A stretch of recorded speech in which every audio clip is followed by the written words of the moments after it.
Big boss ಈಗ ಒಂದು ಹೊಸ ರೂಪ ಪಡ್ಕೊಂಡಿದೆ. ಯಾಕೆಂತಂದ್ರೆ ಬಿಗ್ ಬಾಸ್ ಮನೆಯೊಳಗೆ ಅತಿಥಿಗಳು ಬಂದಿದ್ದಾರೆ.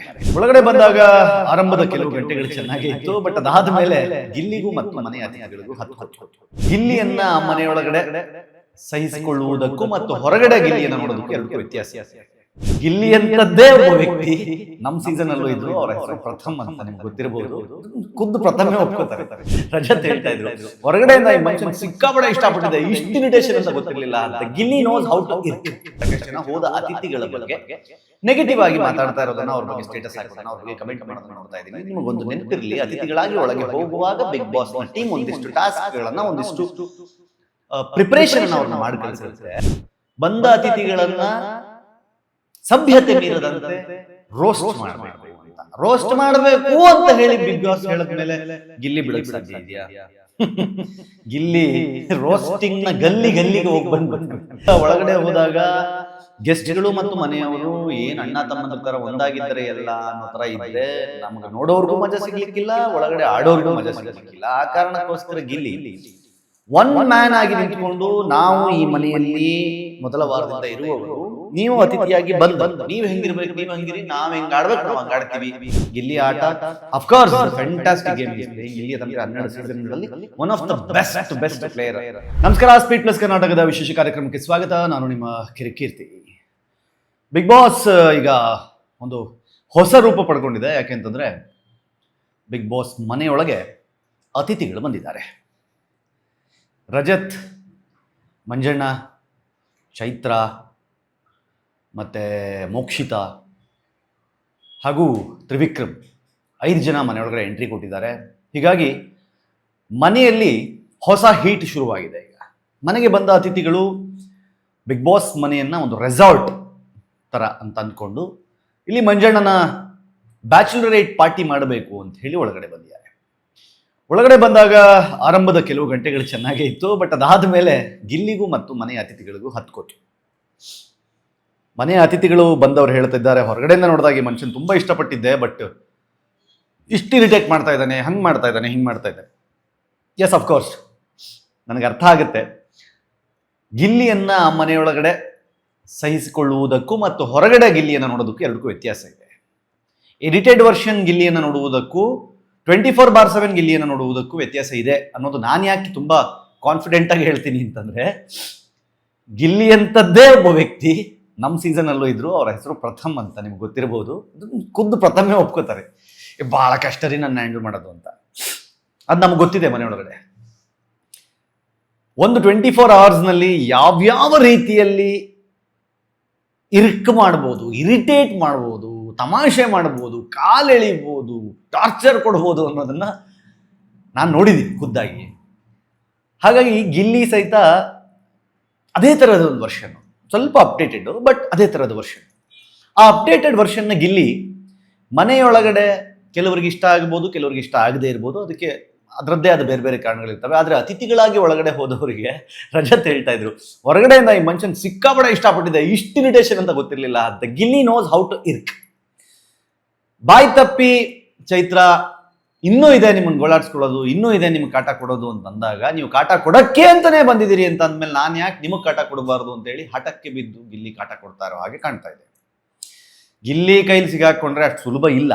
And at the same time ಈಗ ಒಳಗಡೆ ಹೋಗಿರುವ 5 ಜನರಲ್ಲಿ ಮಂಜಣ್ಣ ಮತ್ತು ರಜತ್ ಕೂಡ, ಚೈತ್ರ ಸಹ ಏನು ಸುಮ್ಮನೆ ಅಲ್ಲ, ಅವರು ಸಹಿತ ನೆಕ್ಸ್ಟ್ ಲೆವೆಲ್ ಕೊಡೋ ಟಾರ್ಚರ್ ಕೊಡುವವ್ರೆ. ಅಂಡ್ ಹೊರಗಡೆ ಸೋಷಿಯಲ್ ಮೀಡಿಯಾದಲ್ಲಿ ಸಾಕಷ್ಟು ಜನ ಹೋದ ಅತಿಥಿಗಳ ಬಗ್ಗೆ ನೆಗೆಟಿವ್ ಆಗಿ ಮಾತಾಡ್ತಾ ಇರೋದನ್ನ, ಅವ್ರ ಬಗ್ಗೆ ಸ್ಟೇಟಸ್ ಹಾಕೋದನ್ನ, ಅವ್ರ ಬಗ್ಗೆ ಕಮೆಂಟ್ ಮಾಡೋದನ್ನ ನೋಡ್ತಾ ಇದ್ದೀನಿ. ನಿಮಗೊಂದು ನೆನಪಿರ್ಲಿ, ಅತಿಥಿಗಳಾಗಿ ಒಳಗೆ ಹೋಗುವಾಗ ಬಿಗ್ ಬಾಸ್ ನ ಟೀಮ್ ಒಂದಿಷ್ಟು ಟಾಸ್ಕ್ ಗಳನ್ನ, ಒಂದಿಷ್ಟು ಪ್ರಿಪರೇಷನ್ ಅನ್ನ ಅವ್ರನ್ನ ಮಾಡಿ ಕಳಿಸಿರುತ್ತೆ. ಒಳಗಡೆ ಹೀಗಾಗಬೇಕು, ಹೀಗೆ ಮಾಡಬೇಕು, ಯಾರನ್ನ ಬಡಿದೆಬ್ಬಿಸಬೇಕು, ಯಾರನ್ನ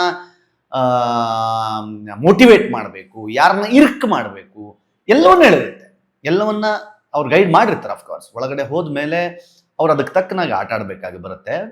ಸೊ ಹಾಗಾಗಿ ಆ ಕೆಲಸವನ್ನು ಅವ್ರು ಮಾಡ್ತಿದ್ದಾರೆ. At the same time Bigg Boss ಹೇಳಿದಾಗೆ ಅತಿಥಿ ದೇವೋ ಭವ ಅಂತ ನೋಡಬೇಕಾಗಿದ್ದು ಸಹಿತ ಕರ್ತವ್ಯ ಆ ಮನೆಯೊಳಗಿದ್ದವರದ್ದೇ. At the same time Bigg ಬಾಸೇ ಹೇಳಿದ್ರು, ನೀವು ನಿರೂಪಣೆಯನ್ನ ಗಿಲ್ಲಿ ಮತ್ತು ಅಶ್ವಿನಿ ಅವರಿಗೆ ಕೊಟ್ಟು ಅದರಲ್ಲಿ ಒಂದು ಲೈನ್ ಸೇರಿಸ್ತಾರೆ, ಬಂದ ಅತಿಥಿಗಳನ್ನ ಸಭ್ಯತೆ ಮೀರದಂತೆ ರೋಸ್ಟ್ ಮಾಡಬೇಕು ಅಂತ. ರೋಸ್ಟ್ ಮಾಡಬೇಕು ಅಂತ ಹೇಳಿ ಬಿಗ್ ಬಾಸ್ ಹೇಳಿದ್ಮೇಲೆ ಗಿಲ್ಲಿ ಬಿಡಕ್ಕೆ ಸಾಧ್ಯ ಇದೆಯಾ?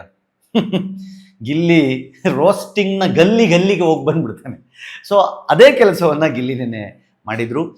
ಆ ರೋಸ್ಟಿಂಗ್ ಕೆಲವು ಕಡೆ ತುಂಬ ಪರ್ಸ್ನಲ್ ಆಯಿತು ಅಂತ ಬಂದ ಅತಿಥಿಗಳಿಗೆ ಅನಿಸಿದ ಕಾರಣಕ್ಕೆ ಅದು ಬೇರೆ ಬೇರೆ ಹಂತಕ್ಕೆ ತಿರುಗಿತು. At the same time Gilli ಭಾಳ ಚಾಲಾಕಿತನದಿಂದ ಕೂಡಲೇ ಅದಕ್ಕೆ ಕ್ಷಮೆ ಕೇಳಿ ತಪ್ಪಾಗಿದ್ರೆ ಬೇಜಾರು ಮಾಡ್ಕೋಬೇಡಿ ಸಾರಿ ಅನ್ನೋ ಥರ ಮಾಡಿಬಿಟ್ಟು ಮತ್ತೆ ಕೆಲವೇ ಕ್ಷಣಗಳಲ್ಲಿ ತನ್ನ ಆಕ್ಟಿವಿಟಿಯನ್ನು ಮತ್ತೆ ಮುಂದುವರಿಸಿ ಆ ಮೊಮೆಂಟ್ನ ಹೀಟನ್ನು ಇನ್ನಷ್ಟು ಹಂತವಾಗಿ ಏರಿಸಿಕೊಂಡು ಹೋಗುವ ಪ್ರಯತ್ನವನ್ನು ಮಾಡ್ತಾ ಇದ್ದಾರೆ. ಅಫ್ಕೋರ್ಸ್ ಒಳಗಡೆ ಹೋದಾಗ ಗೆಸ್ಟ್ಗಳು ಮತ್ತು ಮನೆಯವರು ಏನು ಅಣ್ಣ ತಮ್ಮಂದ್ರ ಥರ ಒಂದಾಗಿದ್ದರೆ ಎಲ್ಲ ಅನ್ನೋ ಥರ ಇದ್ದರೆ ನಮಗೆ ನೋಡೋರ್ಗೂ ಮಜಾ ಸಿಗ್ಲಿಕ್ಕಿಲ್ಲ, ಒಳಗಡೆ ಆಡೋರ್ಗೂ ಮಜಾ ಸಿಗ್ಲಿಕ್ಕಿಲ್ಲ. ಆ ಕಾರಣಕ್ಕೋಸ್ಕರ ಗಿಲ್ಲಿ ಒನ್ ಮ್ಯಾನ್ ಆಗಿ ನಿಂತ್ಕೊಂಡು ನಾವು ಈ ಮನೆಯಲ್ಲಿ ಮೊದಲ ವಾರದಿಂದ ಇರುವವರು, ನೀವು ಅತಿಥಿಯಾಗಿ ಬಂದವರು, ನೀವು ಹೆಂಗಿರ್ಬೇಕು ನೀವು ಹಂಗಿರಿ, ನಾವು ಹೆಂಗೆ ಆಡ್ಬೇಕು ನಾವು ಹಂಗೆ ಆಡ್ತೀವಿ ಅನ್ನುವ ಚಟಕ್ಕೆ ಬಿದ್ದು ಆ ಒಂದು ತಲೆಯಲ್ಲಿ ಅದನ್ನೆಲ್ಲ ತಗೊಂಡು, ಅಂದರೆ ಬಿಗ್ ಬಾಸ್ ಗಿಲ್ಲಿಗೊಂದು ಚಟ ಥರ ಅಂಟ್ಕೊಂಡ್ಬಿಟ್ಟಿದೆ. ಅಂದರೆ ನಾನು ಆಡ್ತೀನಿ, ಇದು ನನಗೊಂದು ಚಟ ನನಗಿದ್ದು ಬಿಗ್ ಬಾಸ್. ಹಠ ಕಟ್ ಆಡ್ತೀನಿ, ಚಟಕ್ಕೆ ಬಿದ್ದಂಗೆ ಆಡ್ತೀನಿ ಅನ್ನೋ ಥರ ಬಿಗ್ ಬಾಸ್ನ ಆಡ್ತಾ ಇರೋದು ಗಿಲ್ಲಿ ಆಟ. Of course the fantastic game is playing. ಇಲ್ಲಿ ತನಕ 12 ಸೀಸನ್ಗಳಲ್ಲಿ one of the best player. ಅಂದರೆ ಯೂಶಲಿ ನಾವು ಸಹಿತ ಮನೆಯೊಳಗಡೆ ಇದ್ದಾಗ ಹೊರಗಡೆಯಿಂದ ಯಾರಾದರೂ ಬಂದರೆ ಅವ್ರಿಗೆ ತಗ್ಗಿ ಬಗ್ಗಿ ಅಥವಾ ಏನಾದರೂ ಇನ್ಫಾರ್ಮೇಷನ್ ಸಿಕ್ಕುತ್ತಾ, ಹೊರಗಡೆ ಏನು ನಡೀತಾ ಇದೆ, ಏನಾಗ್ತಾ ಇದೆ, ಯಾವ ಥರ ಒಪಿನಿಯನ್ ಇದೆ ಅನ್ನೋದನ್ನು ತಿಳ್ಕೋಬೇಕು ಅನ್ನುವ ಕಾರಣಕ್ಕೆ ಭಾಳಷ್ಟು ಪ್ರಯತ್ನ ಪಡೋದನ್ನು ನೋಡಿದ್ದೀನಿ. ಆದರೆ ಗಿಲ್ಲಿ ಅದು ಯಾವುದಕ್ಕೂ ತಲೆ ಕೆಡಿಸ್ಕೊಳ್ಳೋದೇನೆ ಬಂದವರಿಗೆ ಟಕ್ಕರೆ ಕೊಟ್ಕೊಂಡು ಬಿಟ್ಟು ಊಟ ತಿನ್ನಕ್ಕೆ ಬಂದಿದ್ದೀರಾ ಅಂತ ಹೇಳ್ಕೊಂಡು, it needs more guts to say. ಅದರಲ್ಲೂ ರಜತ್ ಅಂತಹ ರಫ್ ಆ್ಯಂಡ್ ಟಫ್ ಕ್ಯಾರೆಕ್ಟರ್ನವರಿಗೆ ಬದ್ರ ನಿಂತ್ಕೊಂಡು ಏನಣ್ಣ ಹೇಳೋಣ ಆಯ್ತಣ್ಣ ಅನ್ನೋದಿದೆಯಲ್ಲ, ಅದು ಬೇರೆನೆ. ಮೋಸ್ಟ್ ಆಫ್ ದ ಟೈಮ್ ಕ್ಯಾರೆಕ್ಟರಿಂದ ಗಿಲ್ಲಿ ಹೊರಗಡೆ ಬರ್ತಾರೆ ಅಂತ ಅನ್ಸಿದ್ರು ಸಹಿತ ನಾನು ಅದನ್ನೇ ಹೇಳೋದು, ಮನೆಯೊಳಗಡೆ ಗಿಲ್ಲಿ ಆಟ ನೋಡಿದಾಗ, ಬಿಗ್ ಬಾಸ್ ರೂಪದಲ್ಲಿ ಗಿಲ್ಲಿ ಆಟವನ್ನು ನೋಡಿದಾಗ ರೂಲ್ಸ್ನ ಬ್ರೇಕ್ ಮಾಡಿರ್ಬೋದು, ಪಾತ್ರದಿಂದ ಹೊರಗೆ ಬಂದಿರ್ಬೋದು ಅಂತ ಏನೇ ಸಾವಿರ ಮಾತಾಡ್ಬೋದು. ಆದರೆ ಹೊರಗೆ ನೋಡ್ತಿರುವ ಜನಕ್ಕಿದಾರಲ್ಲ, ಅವನು ಏನೇ ಮಾಡಲಿದ್ರು ಅವನು ಎಂಟರ್ಟೈನ್ ಮಾಡ್ತಿದ್ದಾನೆ, ನೋ ಸೆಂಟಿಮೆಂಟ್, ಓನ್ಲಿ ಎಂಟರ್ಟೈನ್ಮೆಂಟ್ ಅನ್ನೋದನ್ನು ತುಂಬ ಸೂಕ್ಷ್ಮವಾಗಿ ಜನ ಗಮನಿಸ್ತಾ ಇದ್ದಾರೆ ಅನ್ನೋದು ಎರಡನೇ ಮಾತಿಲ್ಲ.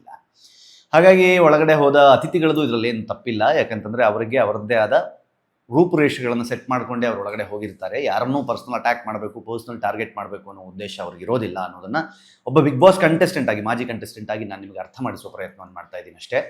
ಸೊ ಹಾಗಾಗಿ ನೀವು ಎಡಿಟೆಡ್ ಎಪಿಸೋಡ್ನ ನೋಡಿ ಜಸ್ಟ್ ಒಂದು ಕನ್ಕ್ಲೂಷನ್ ಬಂದುಬಿಡಬೇಡಿ, ಇವರು ಅವನನ್ನು ಟಾರ್ಗೆಟ್ ಮಾಡಲಿಕ್ಕೆ ಹೋಗಿದ್ದಾರೆ. ಯಾಕೆ? ಗಿಲ್ಲಿ ಹೊರಗಡೆಯಿಂದ ಅಷ್ಟು ಪಾಪ್ಯುಲರ್, ಅಷ್ಟು ಫೆಮಿಲಿಯರ್, ಅಷ್ಟು ಹತ್ತಿರ ಆಗಿದ್ದಾನೆ ಅಂತ ಗೊತ್ತಿದ್ದ ಮೇಲೂ ಸಹಿತ ಒಳಗಡೆ ಹೋಗಿ ಗಿಲ್ಲಿಯನ್ನು ಟಾರ್ಗೆಟ್ ಮಾಡಿದ್ರೆ ನಮ್ಗೆ ಎಷ್ಟು ನೆಗೆಟಿವ್ ಆಗುತ್ತೆ ಅನ್ನೋದು ಹೋದಂತಹ ಗೆಸ್ಟ್ಗಳಿಗೆ ಖಂಡಿತವಾಗಿಯೂ ಗೊತ್ತಿರುತ್ತೆ, ತಲೆಯಲ್ಲಿ ಇಟ್ಕೊಳ್ಳಿ. ಬಟ್ ಆದರೆ ಒಳಗಡೆ ಹೋದ ಮೇಲೆ ಅಲ್ಲಿನ ಮನಸ್ಥಿತಿ, ಅಲ್ಲಿನ ಪರಿಸ್ಥಿತಿಗೆ ಅನುಗುಣವಾಗಿ ಅವ್ರು ರಿಯಾಕ್ಟ್ ಮಾಡ್ತಾ ಇರ್ತಾರೆ. ನಮಗೆ ಬರುವ ಎಡಿಟೆಡ್ ವರ್ಷನಲ್ಲಿ ಬರುವಾಗ ನಾವು ಎಲ್ಲವನ್ನು ನೋಡ್ಲಿಕ್ಕೆ ಸಾಧ್ಯ ಆಗಿರೋದಿಲ್ಲ. ಯಾವುದೋ ಒಂದು ಪಾಯಿಂಟನ್ನು, ಒಂದಿಷ್ಟು ವರ್ಷನ್ಗಳನ್ನು ಮಾತ್ರ ನಮಗೆ ತೋರಿಸ್ಲಿಕ್ಕೆ ಸಾಧ್ಯ ಆಗಿರುತ್ತೆ. ಅದನ್ನು ನೋಡಿ ಖಂಡಿತವಾಗಿಯೂ ಯಾರನ್ನು ಜಡ್ಜ್ ಮಾಡಬೇಡಿ.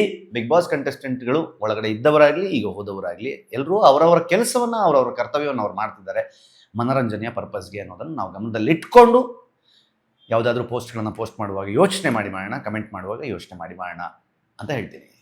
ಗೆಸ್ಟ್ಗಳು ಹೋದ್ಮೇಲೆ ಹೇಗಿದೆ ಬಿಗ್ ಬಾಸ್ ಮನೆ ಕಮೆಂಟ್ ಮಾಡಿ ಹೇಳಿ. ನೋಡ್ತಾ ಇರಿ ಸ್ಪೀಡ್ ಪ್ಲಸ್ ಕರ್ನಾಟಕ. ಇದು ನಿಮ್ಮಿಂದ ನಿಮಗಾಗಿ, ನಿಮಗೋಸ್ಕರ ಮತ್ತೆ ಸಿಗ್ತೀನಿ. ನಮಸ್ಕಾರ.